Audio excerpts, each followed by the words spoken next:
Merry Christmas, everybody. I hope y'all having a good one. As you see, the new event is going on, Christmas Reflections. And we both got, we got to do external contracts. We got to jump off a bunch of things. We got a community gift, just like in the past. Our personal gift, too. If we can make 15 deliveries of gifts from one city to another. And fortunately, this is going on at the same time as the Texas thing is. So I can actually kill two birds with one stone. Hope you all having a good Christmas today. It is Christmas morning. I have recorded this about 6 days ago, but of course I've been at work and everything since then, and just my general tiredness. As you see, we've got the pumpkin head and the swinging bat. I'm doing this in a voiceover because I recorded this at my wife's house. As you see, the snowy dream background here. Not quite as nice as the Halloween background, but still nice. It's nice to have something more flavorful. See the little pile of gifts there. Yeah, like I said, I'm doing this in voiceover, so it may not entirely match or be up to what we've got going on at the screen at that very moment, as I'm trying to remember what I was thinking at the time.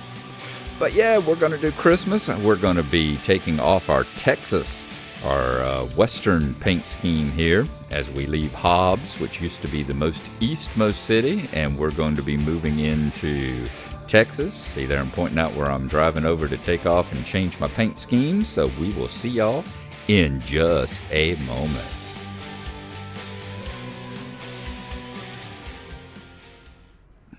Welcome back, everyone. We are here in Hobbs. We are at the Kenworth dealer.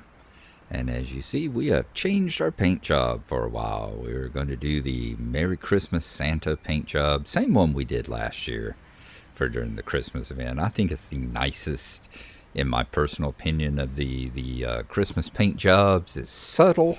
It's not as subtle as the X wrapping paper one is, but it's subtle enough. And I got the wreath on the back and the big Santa face on the front. We need to pop into external contracts. We are going to be looking for gifts going from Hobbs into Texas. And we got one right there going to Lubbock. It meets the 100-mile minimum requirement. So we are going to be hauling that in, and we've got plenty of time to get it done as well. Always remember, as I said, I'm doing this at my wife's house in the middle of the night. Did the recording at the voiceover is at my house right now, which is why I can talk a little louder. But so we're going from the Kenworth back over to the Walmart we had just left. We are driving, as stated before, we're at my wife's house, so we are driving on a controller and not my steering wheel, so it's going to be just a bit more janky than usual. It's going to take me a few minutes to get used to where exactly my various control buttons are mapped to, and learn how to use the gas and the accelerator triggers again, which is always a lot of fun. Let's get out of the Kenworth parking lot. Let's get out on the roads. Looks like we have got clear driving here, and I'll see you at Walmart.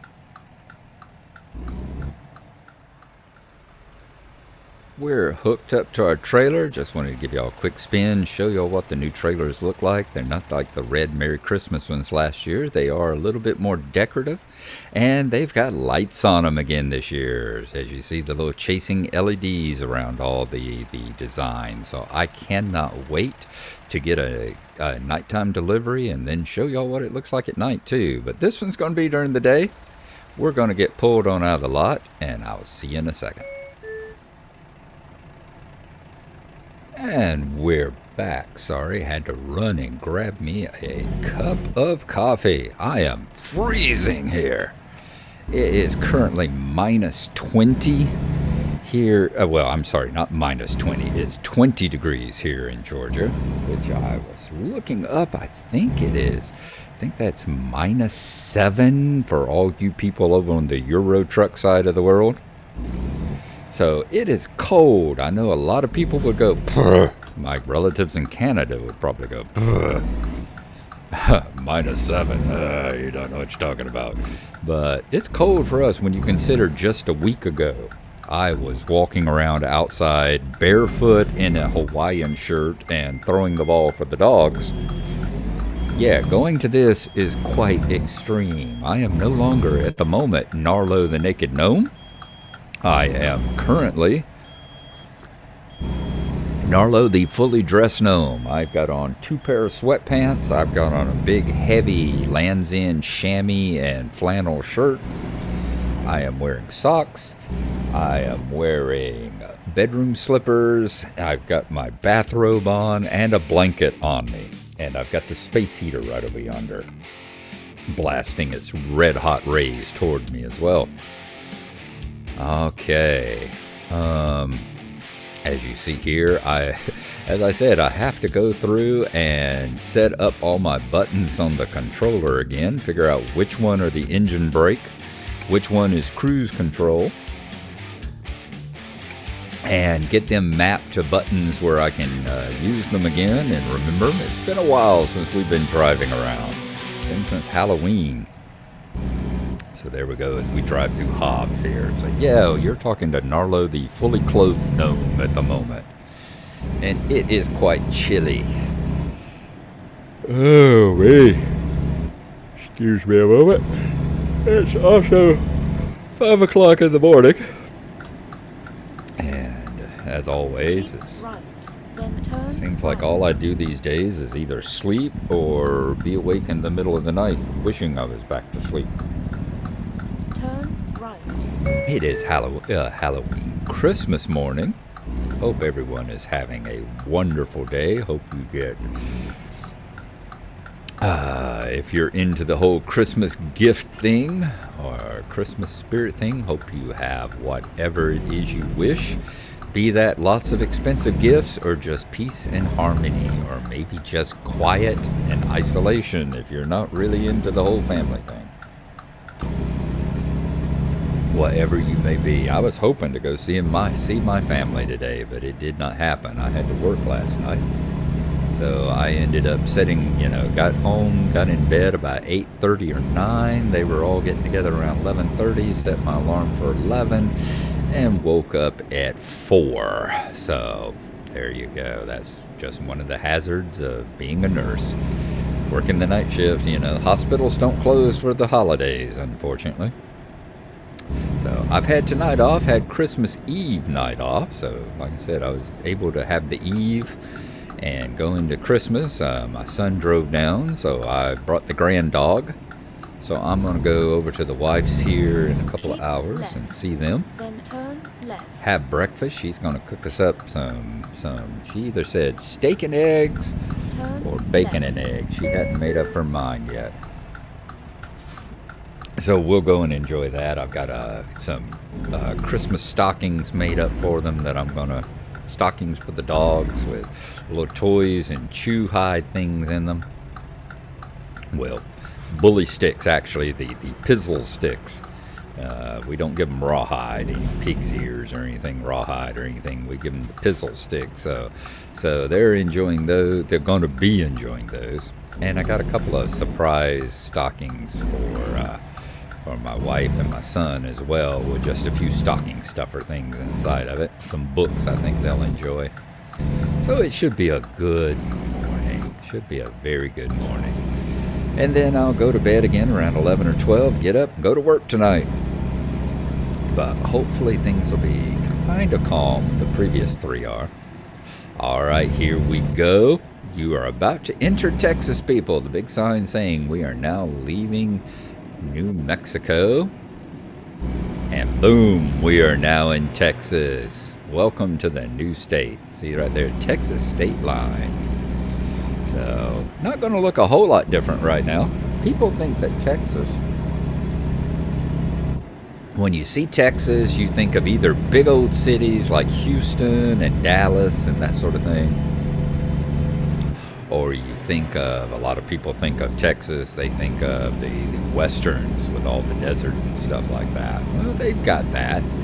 But it's also like this. Texas is a big state. I'll have to have red text throw down how much of the continental U.S. it takes up, how much it exists. It was the biggest state there was until Alaska came along and kind of laughed at it and went, "Aw, isn't he cute?" But they still think big down here. But it's got just about it's probably got everything except for rainforest and tundra. Otherwise, it's got temperate lands, it's got plains, it's got deserts, it's got mountains, it's got coastal. So as we travel around, we'll see quite a bit of different stuff here. But as I said, it's nice to knock out this Christmas and Texas event all at the same time. All right, I'm gonna have a little more sip of my coffee. As I said, it is quite chilly. I am looking forward to it warming up a bit this week. It is supposed to be. The little white truck don't pull out in front of me. I remember cussing like a sailor as I saw him pulling out, thinking I was going to have to get into a fight with him.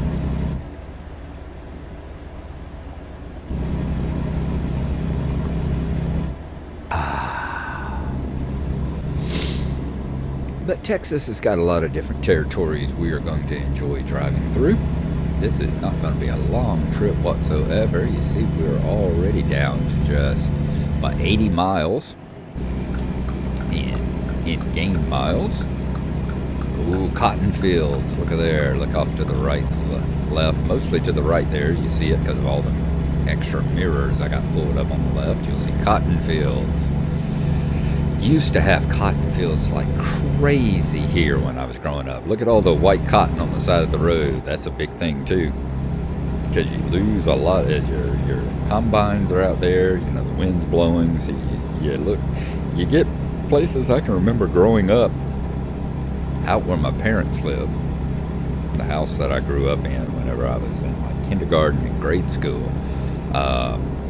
Cotton fields everywhere. It's all forest and subdivisions now, because after the cotton market pretty much was crashing in the late 60s, early 70s as far as the small farmers go. So they ended up getting into pulp, getting into trees, and basically planting pine trees and all the old things that used to be cotton fields. But until then, the first part of my life in grade school, grades like 1 through 4, 1 through 5, it in late summer it looked like the fields were covered in snow, and you looked like you had snowbanks along the side of the road too from all the cotton that was scattered about. So it was fun seeing the cotton fields again. Coming into one of the little minor towns here. Remember, Texas here has, if I remember right, and Red Text will correct me, I think it's 30 or 35 full-size official towns that you can go to that are places to discover and have deliveries and all that. And God knows I don't even imagine how many of the little unofficial scenic towns then turn left. That this place has. So there is tons to do here as we travel all the way across, because we are definitely in the wrong lane. That was not a turn left spot back there. Excuse me, got a little bit of a sniffle going on. I think it's just the change in the weather. I'm not having any other symptoms of having cold or sickness, even though the hospital is full of it right now. Don't have as many COVID cases as we used to, as we did this time last year, but we are getting tons of RSV and the flu. Seems like stuff has made people more susceptible. I don't know if it's just rougher. Back up on me, little truck back there, little car. Don't know if it's just the COVID stuff, that having a couple of years of trying to mask and distance and all has made people a little more susceptible, or if it's just a nastier strain coming through. But is a lot of it. We've got a lot of people out sick. So it's just been, as usual, busy and working our buns off at the hospital right now. But that's fine. It's Christmas. I work through tonight, and then I've got the next 3 days off. So I am going to enjoy it, get some stuff done around the house, and maybe even play a little Lotro and a little Half-Life again. And I want to jump on and get the next episode of GTA 4 done as well while I'm at it, before I forget about it entirely and have to go back and review all my update stuff to remember what the heck I was doing. I know what we're doing. We're working for Mr. Pecorino, and we're getting into going and doing Mr. Fuchs Diner again. So I do remember that, but I don't want to forget everything that happened before it. Well, how it was that we ended up here. All right, y'all are also hearing a very confused and befuddled Narlo, because Narlo went out this last. Back in October, the FDA finally approved over-the-counter hearing aids for people.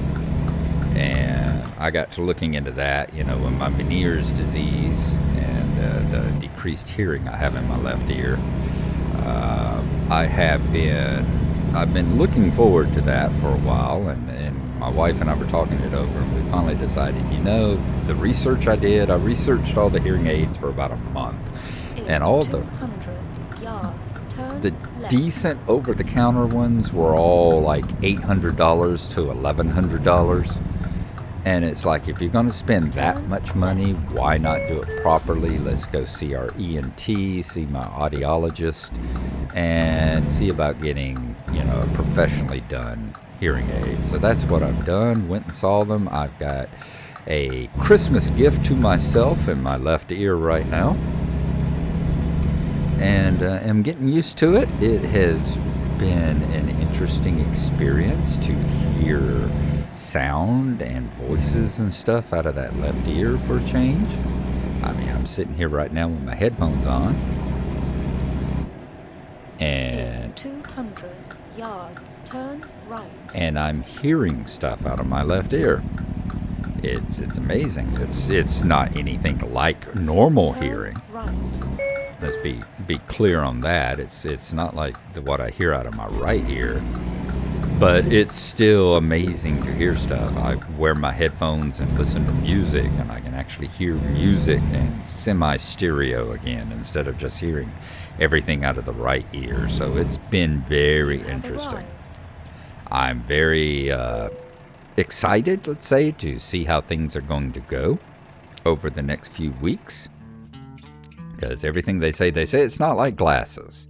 The way your eyes work, you got blurred vision. I'm used to that. Yeah, here we are getting our picture for our thumbnail. We did several of these. Get our picture for our thumbnail, see what it's going to be like here at the Tyson Center. Yeah, let's get over here on this side, get a nice clear picture. But yeah, it's not like your glasses. You got blurry vision, which I also have because I have glasses. And you put your glasses on and you immediately notice, if you got prescription, immediately you've got 20/20 vision again. Boom, here we go. Did I do a 90? I think I did. Yep, we pulled it in there and did the 90 pointer. And once again, just a matter of getting yourself lined up correctly in this particular one. 9 out of 10 is just realizing which way that they want you to pull into it. So, yeah, we went to the audiologist. I got my hearing tested. My right ear, they said I have very slight hearing loss in my right ear. They said along the lines of what you would expect from a 57, almost 58-year-old man who was in band and in marching band and jazz band and all in high school, and listened to a lot of very loud rock concerts and stuff, Had a club here in town called the 40 Watt, and it's a big club now, but when I was in college, the 40 Watt was a lot smaller. It was basically a big concrete cinder block trailer. It's about the dimensions and the way it looked. It was hard concrete walls and concrete floor, and it was about 20 feet wide and about maybe 60, 80 feet long. It was shaped like a house trailer, looked like a house trailer, and when bands would play, it would be loud. So I'm surprised I'm not deaf in my right ear as well. Very, very surprised by that. But the Meniere's is taken out the hearing in my left ear. They did the audiology test. Here we go. I wanted to get another screenshot with the Christmas trees there as well. Christmas tree farm. That was surprising. That was totally I remember being totally surprised by it because I was totally unplanned. Had no idea. This is my first time here in Texas. So I did not know I would be parked right up next to a truckload of Christmas trees there. But they showed me my audiogram from my left ear, and it is, as they said, 7 levels below normal, which, according to the thing, is like 110 decibel hearing loss in my left ear. Which means basically 110 decibels is like being near a runway when a jet is taking off. So that's how much sound I'm not getting in my left ear. So the fact that this hearing aid is allowing me to hear anything over there is pretty amazing right now. And they said you have to get used to it here. The first day, everything sounded it was so annoying. I would pick up a sheet of paper and it sounded like a horses running through leaves, the rattling from just a piece of paper. Flipping on light switches and stuff sounded like a rifle shot when I turned on a light switch. The ones here in my house are all the quiet switches, but the ones at work have an audible click when you turn them on. And I'd flip one on and it sounded like a rifle shot. But they said it's your ear, it's your brain having to get used to having sound from that side again. It's not used to having sound input, so it's having to get used to it again and having to learn what to ignore. Just like, a toddler. Why do toddlers pull their clothes off? It's because their skin is going, oh my God, what's all this stuff you're putting on me? But as adults, we still feel it. Our brain just filters it out. We don't notice we're wearing clothes unless we choose to notice it. And all of a sudden we notice, yes, I've got this thing on my legs that is touching all my legs here. Same thing with sound. When I was walking at work the first night, I could hear my shoelaces tapping on the top of my shoes as I was walking, which you hear all the time. Your brain just filters it out and doesn't pay any attention to it. So they said, get used to it. And also, I can hear voices over there. They're very quiet, and they sound like chipmunks. But they said, you'll get used to it. You'll get used to that robotic sound, and your brain will process it and eventually turn it back into normal speech.